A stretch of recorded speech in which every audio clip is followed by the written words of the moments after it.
नमस्कार, मैं हूं विनय सिंह। आपका बहुत बहुत स्वागत है इंटरव्यू वाले सेशन में। इंटरव्यू को लेकर के हमारा विशेष वीडियो पहले भी आपको दिए थे, फिर से दे रहे। और ये बता दें कि 7th जेपीएससी में जो हमारे साथ पैनल होगा, इसमें यूपीएससी के पूर्व सदस्य होंगे, बीपीएससी और एमपीएससी के पूर्व सदस्य होंगे जो पिछली टीम में भी हमारे साथ थे। इसके साथ साथ कई आईएएस ऑफिसर होंगे और उनके साथ साथ कुछ स्थान से न्यायपालिका के जज भी रहेंगे पैनल में। और 6ठी जेपीएससी और 5वीं जेपीएससी में जो ऑफिसर बन चुके हैं वो पैनल भी होगा, जो समय समय पर आपको गाइड करेगा। 2 प्रकार से गाइड किया जाएगा। एक, वीडियो कॉल के माध्यम से भी आपसे बात होगी। दूसरा, डायरेक्ट आपको समझाया जाएगा कैसे करना है 1 to 1 में। और फिर मॉक इंटरव्यू सेशन होगा, जिसमें मॉक इंटरव्यू सेशन में आपको ये जानकारी दी जाएगी कि कैसे आपको अच्छा परफॉर्म करना है। तो चलिए शुरुआत कर लेते हैं इस सेशन का।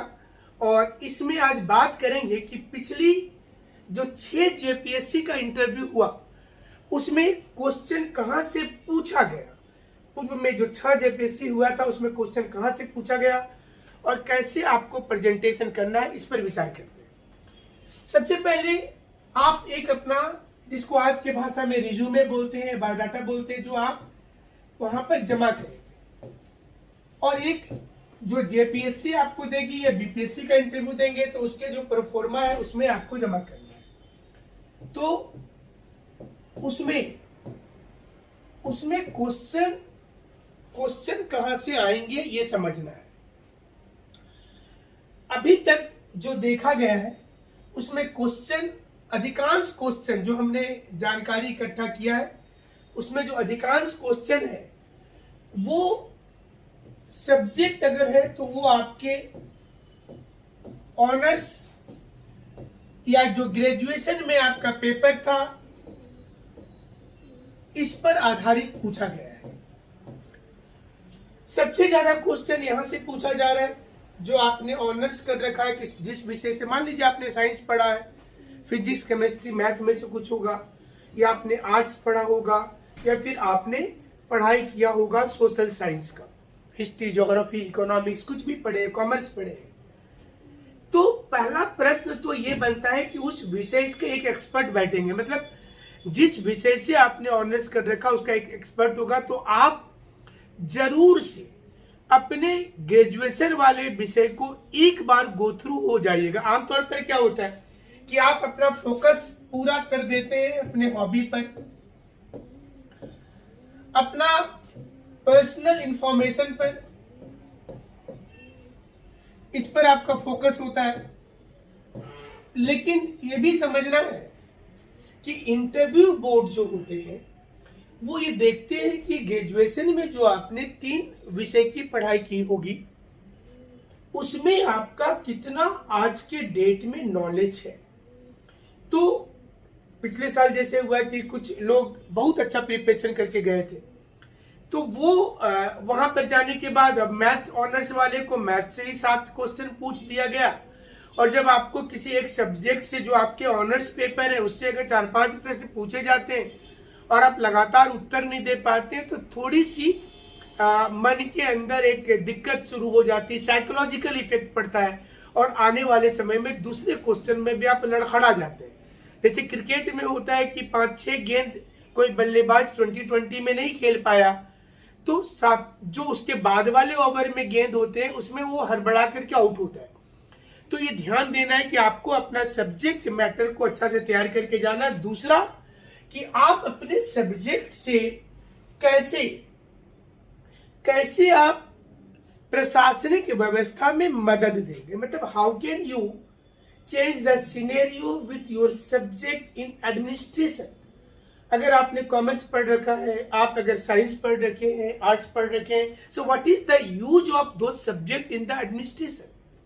उसका यूज आखिर क्या है, कहां है, कैसे करेंगे, ये इंपॉर्टेंट है, इसको समझना है। जो दूसरा पोर्शन है इंटरव्यू का, सेकेंड, जो जहां से जो क्वेश्चन पूछा जा, जो लास्ट टाइम पर पूछा गया, जिन लोगों ने रीजनल लैंग्वेज जो ले रखा है आपकी कोई ना कोई रीजनल लैंग्वेज होगी। मान लीजिए कि किसी ने लिया है खोरथा, सबसे ज्यादा लोग तो खोरथा ही लिए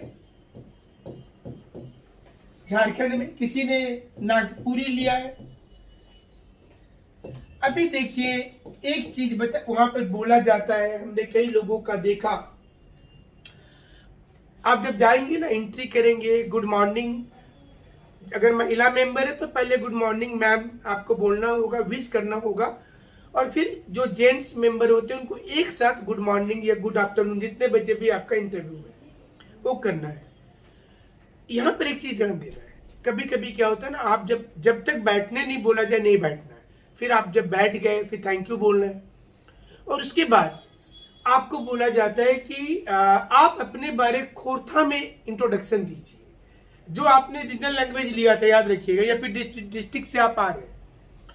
अगर आप चाईबासा साइड से जा रहे हैं तो आपको बोल दिया जाएगा ठीक है कुरमाली में अपना इंट्रोडक्शन दीजिए, संथाली में दीजिए।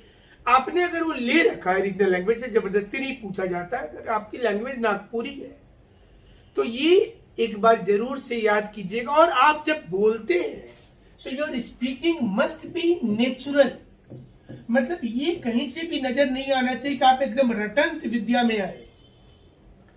अब लास्ट टाइम पर हमने एक हॉबी बताया था लोगों को, वो हॉबी अधिकांश लोग जाकर कोई हॉबी बोले तो इंटरव्यू बोर्ड भी अंत में बोलने लगा कि यार एक ही हॉबी कहाँ से लेकर आए हो, तो थोड़ा सा वो चेंज हो जाता है। लेकिन हम लोगों ने जो लास्ट टाइम में जो हॉबी बताया था उसका फायदा बहुत बच्चों को मिला और नंबर भी अच्छा आया, और कई बच्चे ने बाद में भी इंटरव्यू में बोला हमें जब सिलेक्शन हुआ तो कि वो हॉबी उनको बहुत मदद किया। तो हम आपको भी बताएंगे कि हॉबी आपका भी शुरुआती चरण में इंटरव्यू हो जाए तो यही हॉबी बताना ठीक होता है, क्योंकि इंटरव्यू बोर्ड उससे खुश हो जाते हैं।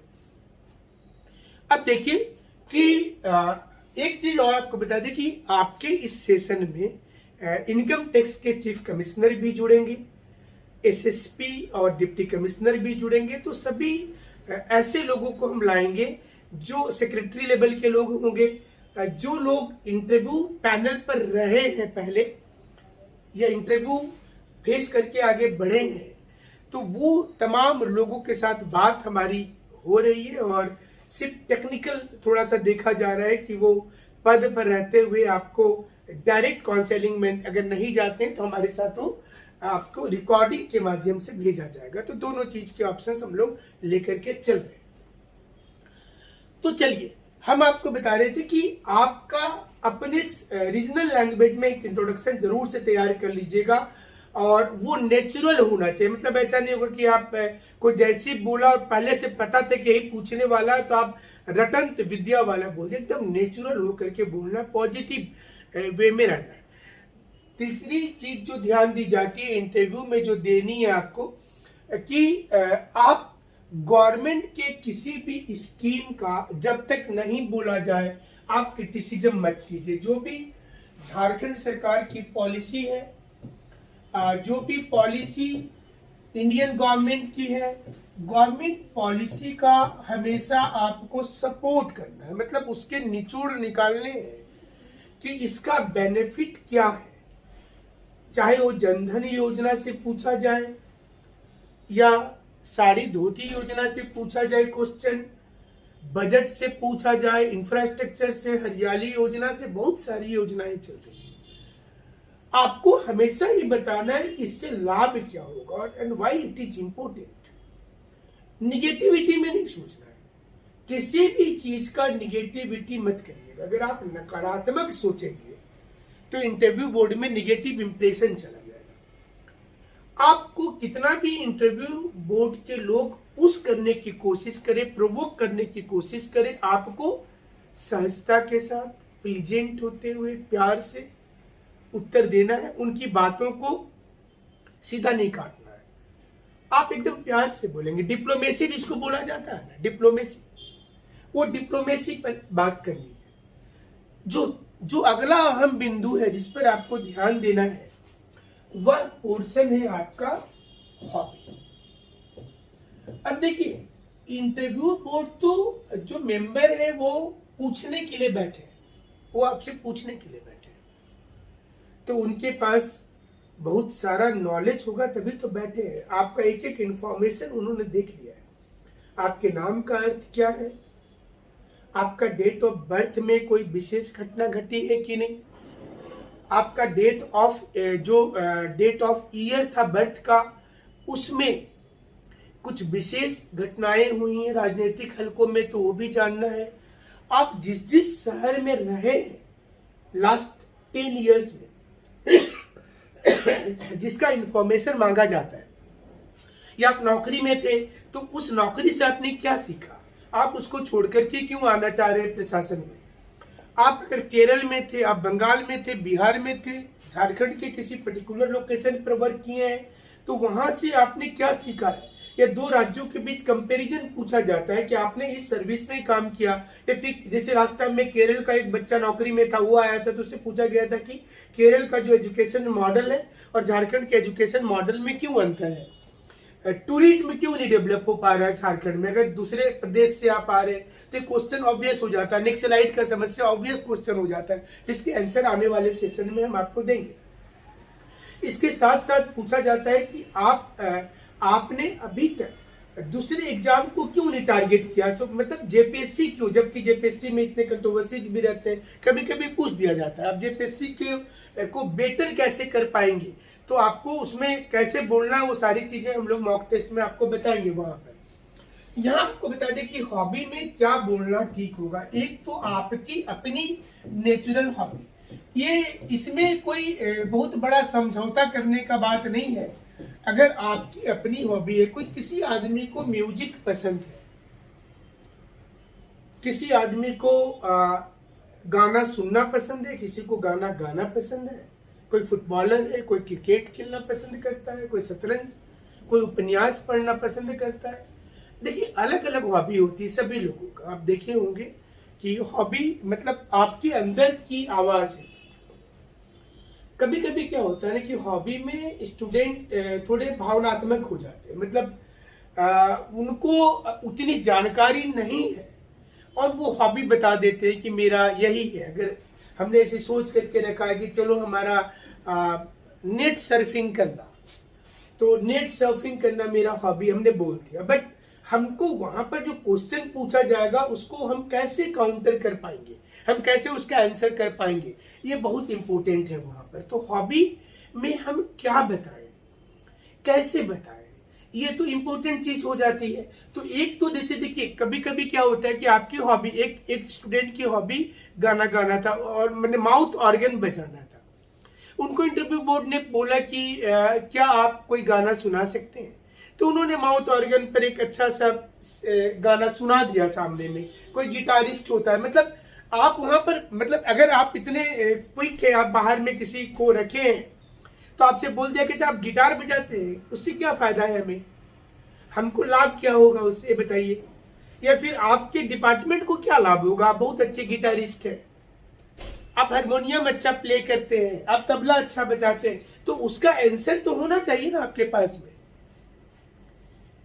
कुछ हॉबी आप नया भी बता सकते हैं, जैसे हमने लास्ट टाइम पर 2-3 हॉबी बताया था जिसका फायदा स्टूडेंट को मिला।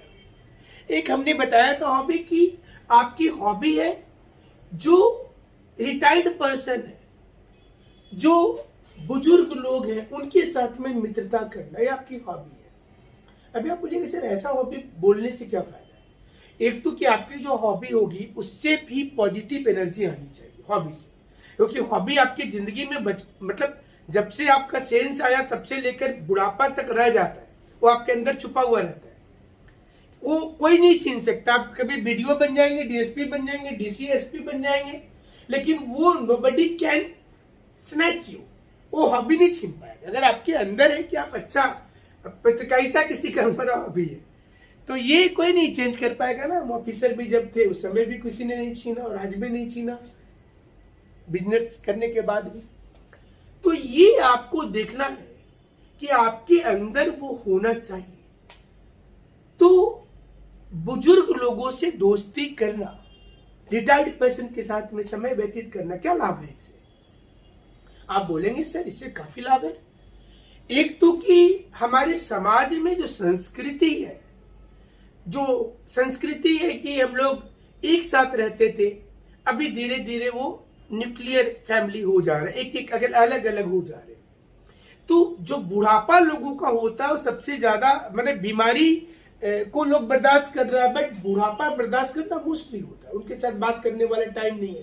पैसा है, बड़े बड़े मकान में लोग रह रहे हैं इंडिया में, लेकिन टाइम नहीं है, तो हम उनके साथ बैठते हैं। तो आपका एक चीज तो आएगा कि समाज में आप बहुत अच्छा सोच रहे हैं। दूसरा कि उनकी पूरी जिंदगी का निचोड़ हमको मिल जाता है। Experience is better than education. अगर कोई बैंक मैनेजर है, कोई रिटायर्ड डीजीपी है, कोई बिजनेस में ही 60-70 वर्ष का अनुभव है, कोई इंश्योरेंस सेक्टर से आए हैं, कोई मार्केटिंग से आए हैं, कोई रेलवे से आए हैं, तो जब उनके साथ मिलते हैं तो उनके अनुभव से काम करने का तरीका, मतलब द वे ऑफ वर्किंग, ये पता चलता है। आप किसी के साथ रहते हैं तो आपको वे ऑफ वर्किंग समझ में आएगा। जैसे हमारा समय, बहुत सारा समय जमशेदपुर पूर्वी के जो विधायक है सरयू राय जी, उनके साथ बीतता है, बट उनके साथ रहने से उनके अनुभव का लाभ मिलता है। उनका जो काम करने का तरीका है कि टेक्निकल ग्राउंड सही होना चाहिए, कागज स्ट्रांग होनी चाहिए, आप जब बात करते हैं तो विदाउट प्रूफ नहीं हो। ये आपको ये समझ में आनी चाहिए कि हाँ, ये तथ्य है कि अगर आप लाइफ में सक्सेस कर रहे हैं, you must be technical strong. आप ऐसे हवा में बात नहीं कर रहे। तो देखिए, आपका ये पता चलता है, आप किसी के भी साथ रहेंगे आपको सीखने का बहुत मौका मिलेगा, और ये आपके अंदर होना चाहिए। अब देखिए कि हॉबी में दूसरा हॉबी एक और अच्छा जो ओल्ड एज पीपल के साथ मित्रता करने के अलावा भी है। आप बोल सकते हैं कि हम पेड़ लगाने में बहुत हमको अच्छा लगता है। हम लोगों को प्रमोशन करने के लिए बहुत से लोगों को बोलते हैं, और अपने बर्थडे पर, रिपब्लिक डे पर, इंडिपेंडेंस डे पर, जो घर के दूसरे सदस्यों का बर्थडे होता है, उसमें एक पौधा जरूर लगाते, करना भी चाहिए, इसमें कोई नुकसान नहीं है। क्योंकि एक समय के बाद क्या होता है कि आप बोलेगा क्यों, तो आपको बताना कि पर्यावरण हमारा जो है, पेड़ पौधा, हम उसको काट सकते हैं तो साइलेंट है, लेकिन वो साइलेंट होते हुए हमें डिस्टर्ब कर सकता है। ग्लोबल वार्मिंग की समस्या से पूरा वर्ल्ड जूझ रहा है, तो हम जब लोगों को प्रमोशन करेंगे तो कैसे करते हैं, तो खाली जगह जो होता है नदी के किनारे, जहां पर खेती एकदम से बंजर हो चुका है, उस एरिया में भी किसानों को जाकर के समझाते हैं कि आप कुछ भी पेड़ लगाइए, आप एक ही पेड़ लगाइए साल भर में, लेकिन एक पेड़ का देखभाल करना है पेड़ लगाने के साथ साथ। तो आपसे पूछेगा कोई आंदोलन बताइए, तो चिपको आंदोलन बता देना है, तो आपका ये भी बहुत पॉजिटिव एनर्जी जाएगा। तो आप कुछ हॉबी खुद से तैयार कर सकते हैं नया, इंटरव्यू बोर्ड में बताने के लिए। और जो आपका नेचुरल अगर है, आप अच्छा टेनिस प्लेयर हैं, आप वाकई में नेट सर्फिंग करते हैं, आप नॉवेल पढ़ते हैं, उनसे फायदा क्या होता है तो समझना पड़ेगा। क्योंकि आपका फोकस पार्ट जो इंटरव्यू का होता है, आपकी बेशक आपकी पर्सनालिटी, आप किसी को कितना इंप्रेस कर पाते हैं। जैसे आप किसी जब पार्टी में जाते हैं तो आप इंप्रेस करने का कोई कसर नहीं छोड़ते, बेहतरीन से बेहतरीन कपड़ा पहनते हैं, बेहतरीन से बेहतरीन लुक करते हैं, हेयर स्टाइल लोग चेंज करते हैं, और अच्छा कैसे दिखे। और देखिए, यहां पर बोल करके हम अच्छा कैसे बने, एक ही चीज है, हमको अपने आउटलुक के साथ साथ अपनी वाणी में भी मधुरता के साथ तार्किक रखना, रिलेवेंसी। बिना सिर पैर वाली बात दे सुनते ना, कोई कुछ भी बोल दिया, सिक्का खोजो तो क्या जहाज रुक जाएगा, आजकल ऐसा चलता है। हमारे झारखंड में बहुत से एरिया में हम जाते हैं तो लोग बोलते हैं सर हम तो भूत पकड़ पकड़ के बेचते हैं, कुदरा भूत, क्या क्या भूत नाम से भूत पकड़ते हैं, बोतल में बंद करते हैं, बेचते हैं। ऐसी बेकार की चीजों को आप वहां नहीं बोलना है, जिसका कोई सिर पैर की बात नहीं। लेकिन जहां पर रिलेवेंसी है, 1932 का खाद्यान्न क्या है बताना है, इस पर विवाद क्यों हो रहा है बताना है, नियोजन नीति झारखंड की क्या है, क्या होनी चाहिए। आपको बोलना है सर ये तो कैबिनेट की फैसला होती है, हमारे इसके लिए तो संसद बना हुआ है, राज्य में विधानसभा बना हुआ है, हम तो कानून नहीं बनाते ना, हम तो जिस ब्यूरोक्रेसी में जा रहे हैं I will have to implement, हम तो इस पर कुछ नहीं बोल सकते ना, कानून तो उनको बनाना है। और जो कानून सरकार बनाएगी वो तो डिबेट होता है, और जब जनता के विधायक है और जनता के विधायकों ने कोई कानून बनाया है तो हम तो ऑब्लाइज्ड है, हमको तो उसको बना इंप्लीमेंट करना पड़ेगा, और इंप्लीमेंट करने के लिए जनता को समझाना पड़ेगा। That is the root cause. आप ब्यूरोक्रेसी में आ रहे हैं, so what is the purpose to come in the bureaucracy, क्या मतलब है इसका, क्यों आना चाहते हैं। The basic thing is how to implement directive principle of state policy in the root level, the resources which is available in the country, how to utilize it, कैसे करेंगे इसको पूरा, और उसी हिसाब से हम उसको इंप्लीमेंट करने के लिए आए हैं। हमारा पर्पस ये है कि हम इंप्लीमेंट करना चाहते हैं, तब ना बेहतर होगा। अगर आप इंप्लीमेंट नहीं करेंगे तो फायदा क्या है। चाहे आप एजुकेशन सेक्टर को देख लीजिए, सोशल सेक्टर को देख लीजिए, महिला सशक्तिकरण को देखिए, वीमेन एम्पावरमेंट है उसको भी देख लीजिए, और हमारी राज्य की प्रॉब्लम, झारखंड की प्रॉब्लम है क्या, उसको हम सॉल्व आउट कैसे करेंगे, इस पर आपको डेली विचार करना है। और आपका बोलने का तरीका जो है उसको आपको सोचना है कि हमारा अंदाज कैसा हो, हम कितना पॉजिटिव तरीके से चीजों को रख रहे हैं, ये तो समझना पड़ेगा आपको। कपड़ा कैसा होना चाहिए, हम सारी चीजों को बताएंगे अलग अलग सेशन में।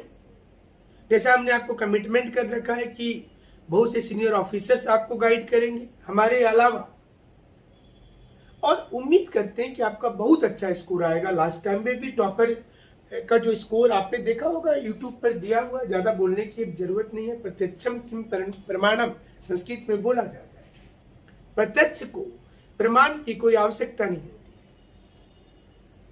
तो आप वीडियो देखेंगे, इंटरव्यू पर 87 89 नंबर तक आया है लास्ट टाइम में जो हमारे सेशन में अटेंड किए थे, और उम्मीद करते हैं कि आप लोगों का भी इंटरव्यू में वो नंबर आएगा ताकि आप अच्छा रैंक होल्डर बनिए। और इसके लिए पूरी पैनल हमारी तैयार है, और आपको हमें लगता है कि जब मॉक टेस्ट करवाएंगे तो हमारे साथ आपकी 5-6 सेशन सफिशिएंट होगी मॉक टेस्ट में, वो बहुत ज्यादा होगा, तो आपको एकदम इसमें दिक्कत नहीं होगी। हम लोग टाइम से बुलाएंगे, बहुत सारे लोगों ने बुकिंग करा करके रखा है, और ये सेशन कंप्लीट फ्री होता है हमारा। आपको भी पता है जो दिल्ली में, चूंकि हमारी टीम अभी दिल्ली पर बैठी हुई है और वहाँ पर यूपीएससी वाला जो चल रहा है तो वहाँ है वो लोग, और वहाँ से जब फ्री होंगे तो झारखंड आ जाएंगे और झारखंड में आपके साथ में वो ज्वाइन कर लेंगे। तो हम उम्मीद करते हैं कि आपको इसका लाभ मिलेगा निश्चित रूप से, और मिलना भी चाहिए। तो चलिए, ये सेशन आपको कैसा लगा ये जरूर कमेंट पर लिखिएगा, और आपको आगे क्या क्या चाहिए वो डिटेल्स हम आपसे लेंगे। जिन लोगों ने बुकिंग कराया उनके पास वीडियो कॉल जाएगा, और वीडियो कॉल में आपकी इंटरव्यू शुरू हो जाएगी शुरू में सेशन, और 1-to-1 ऑफिसर्स भी रहेंगे जो गाइड करेंगे आपको। और इसके साथ साथ जो हमारी टीम जब जमशेदपुर और रांची में होगी तो सारे लोगों को सूचना दी जाएगी कि आप अभी इंटरव्यू के लिए मॉक टेस्ट के लिए आएंगे। तो बहुत ज्यादा इसमें परेशान नहीं होना, ये भी नहीं सोचना है कि 30 मॉक टेस्ट देंगे, 40 मॉक टेस्ट देंगे, इसमें कोई फायदा नहीं होता। आप 4 ही 5 अटेंड करें, 4 मॉक टेस्ट में आए, सफिशिएंट होता है आपकी रिफ्लेक्शन के लिए। और जो रिफ्लेक्शन होगा वो आपकी फर्स्ट डे का रिकॉर्डिंग भी आपको प्रोवाइड करा दिया जाएगा, ताकि आपकी जो दिक्कत है वो आपका दिक्कत समाप्त हो जाए। तो आपको ये सेशन कैसा लगा आप जरूर से कमेंट करेंगे। और अब आपके क्वेश्चंस हमारा व्हाट्सएप नंबर 9431156794 पर आप भेजेंगे, और हम उस के माध्यम से आपको अगला जो टिप्स होगा जरूर से